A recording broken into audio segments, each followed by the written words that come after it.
欢迎回来，欢迎全世界。中东局势还是目前全球最瞩目的焦点之一啊。最近伊朗发生了大规模骚乱，那有外媒的分析呢，这主要原因呢是来自于12月底的经济危机。当时呢，这个伊朗的货币里亚尔汇率突然暴跌，所以使得首都德黑兰的商家还有店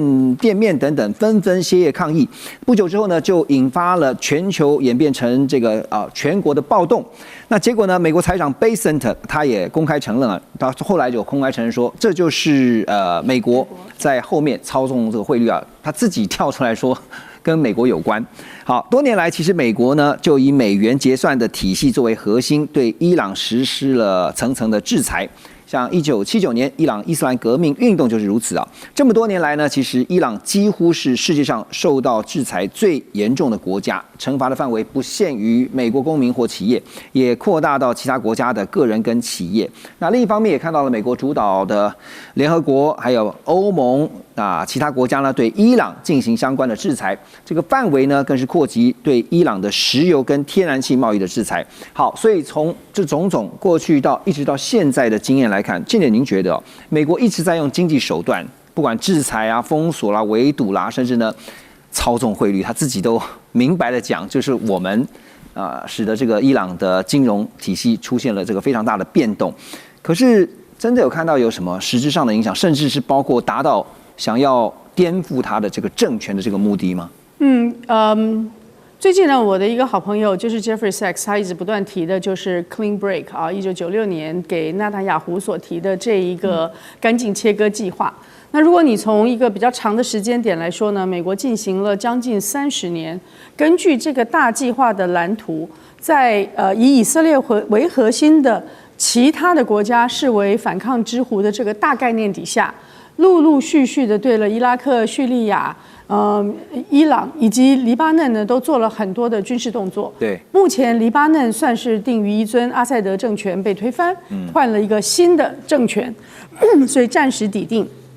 但是我觉得台湾跟西方的媒体很少人谈到说，当 Mark Rubio 去跟伊朗说，我们现在如果要谈判的话，我们要做一个全面谈判，而伊朗其实做了一个回应。他做了一个叫做全面和平的对美国的提议，叫做 Comprehensive Peace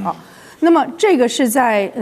半岛电视台上面明白说的，很少人知道，那么很少人报道。那他这整个的概念是说，你每次都是要告诉大家说，我们这个抵抗之狐是如何，然后这边伊朗呢是因为有核武，然后对我们做了很多的作为。但是今天如果要谈判，去年6月的12日战争不是一个很好的例子吗？谈判到了最后礼拜天要谈判的时候，礼拜5来轰炸，对，然后一开头是以色列开始去轰炸的。所以如果要谈判，我们可不可以把它整个包裹起来谈？就是中东其实现在有2个不同的道路。一条是从像1996年的那个 Clean Break 计划里面，要把其他的对以色列不利的力量呢全部削弱的，这个一直进入了无尽的战争。这是以色列最想一个无尽的战争，一直打，而且今天就算你去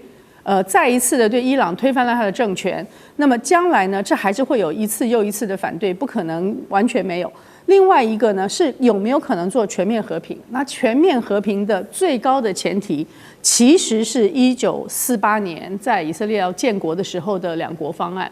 当然我知道我自己也有很多朋友因为历史啦、文化或者是宗教上的理由，对以色列是绝对支持的。但是我们在经过了这么长的加沙的人道危机的时候，大家可不可以至少听一下他们的全面和平方案？这个意思是说，若是能够让巴勒斯坦人在大家都同意的情况之下呢，有一定程度的基本的巴勒斯坦国，那么连以前已经现在被撕毁的那个 JCPOA 是还有联合国的2231的决议文呢，通通可以拿回来重新谈。因为伊朗曾经同意过把他的核武计划纳入国际的监督，可是后来就被撕毁了嘛。所以就是那个就是伊朗核协定JCPOA。所以他们的整个的方案里面就是包含了你一劳永逸的，真正不是说把其他国家都打垮，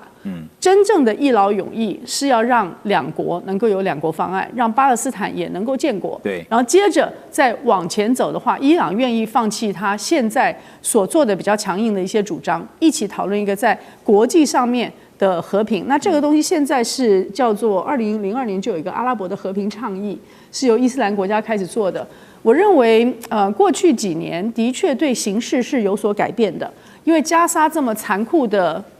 人道的危机啊，使得在过去这短短的时间之内，承认巴勒斯坦的国的人，在联合国有150国了。对，193国中间有150国，包含了一些欧洲的大国。这些以前是跟着美国走，是不会承认他们的。因此，这个新的势头，谁也知道，只要美国不答应，以色列不答应，就不会进入永久和平，还会进入无尽的战争。但是2月7号，由伊朗外交部长阿拉格齐，因为的名字翻译我要看一下，阿拉格齐在半岛电视台所正式提出来的 Comprehensive Peace 呢，值得大家想一想。因为只要没有在釜底抽薪的解决它最终的这个根源，因为每个人都知道1967年吧，6月6日战争之后，以色列从埃及取得了西奈半岛加萨走廊，从约旦取得了约旦河西岸，从叙利亚取得了戈兰高地。那甚至呢，黎巴嫩以南的这个黎南这部分呢，也正式的进入了军事的一种控制。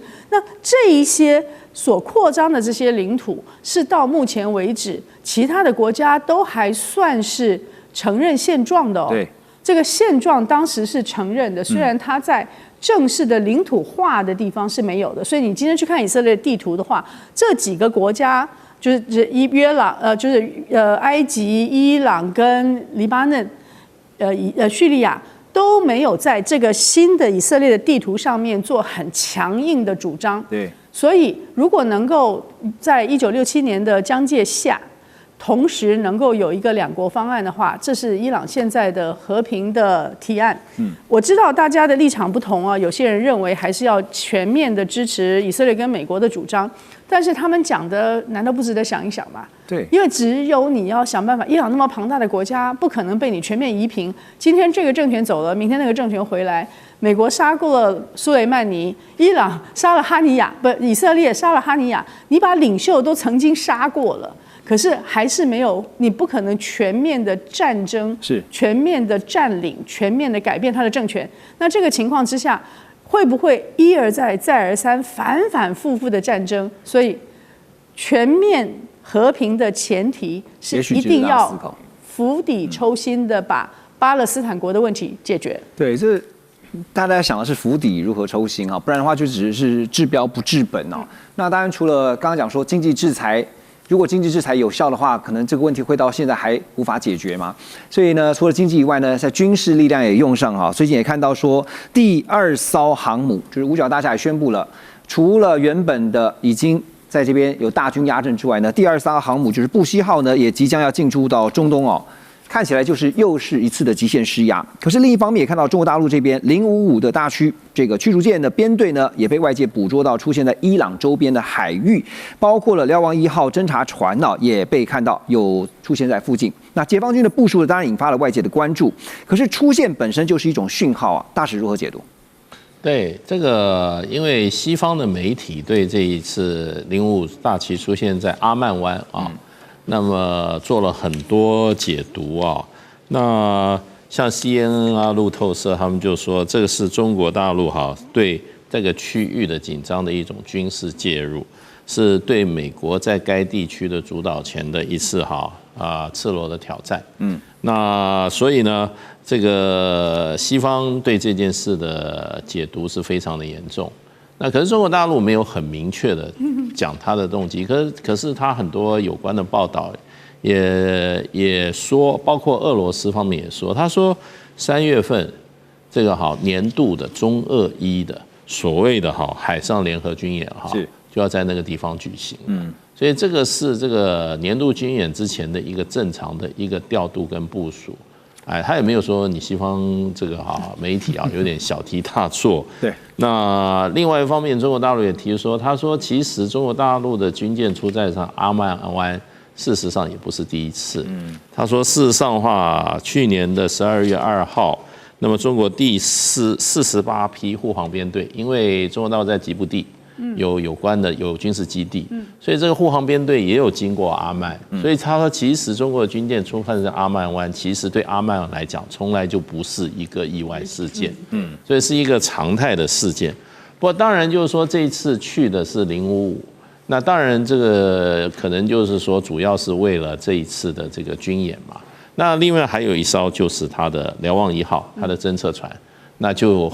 敏感人士就说，是不是要在那边收集军情，然后提供给伊朗啊？不过我认为就是说，我觉得都有可能性。那055出现在这个时机，现在这个时间出现，那你也不能不说中国大陆其实对于国际事务的态度哈。可能已经完全脱离过去这种韬光养晦的那个时代，对，那是要有所主张了。所以你可以看到，这次川普在处理中东局势上面，跟在中南美这边处理委内瑞拉啊，这个很不一样啊。这委内瑞拉说打就打，而且强调速战速决，把人抓了就解决了。但是呢，伊朗不是这么一回事啊。来，画面右下方你可以看到说，伊朗跟委内瑞拉相异之处在于说地理位置。这个是不同的哈，它特别在波斯湾这个地方的重要战略位置，它一旦打起来了以后，不是只有伊朗跟美国这件事情，或是以色列的事情，它牵扯到了中东周边整个国家一些相关的局势会如何的变成一个区域型的冲突。还有呢，美军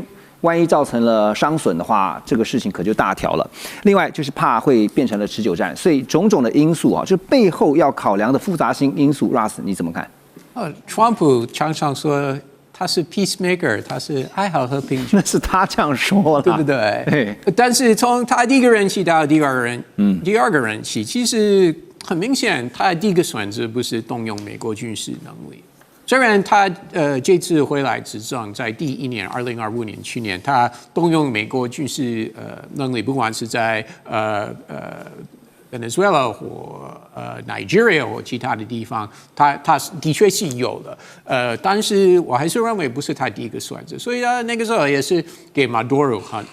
很多时间离开，提前主动离开，那 Maduro 一直不要，那就美国Trump 就下令派兵去抓他了，伊朗也是去年。以色列一直要轰炸伊朗，那川普一直想看能不能达成一个共识，跟伊朗一个协定。那这次也是一样啊，他还是给伊朗，你看他给伊朗那么多时间，但是他的确是准备动用美国军事能力，所以不排除将来几个礼拜美国还是会有军事行动。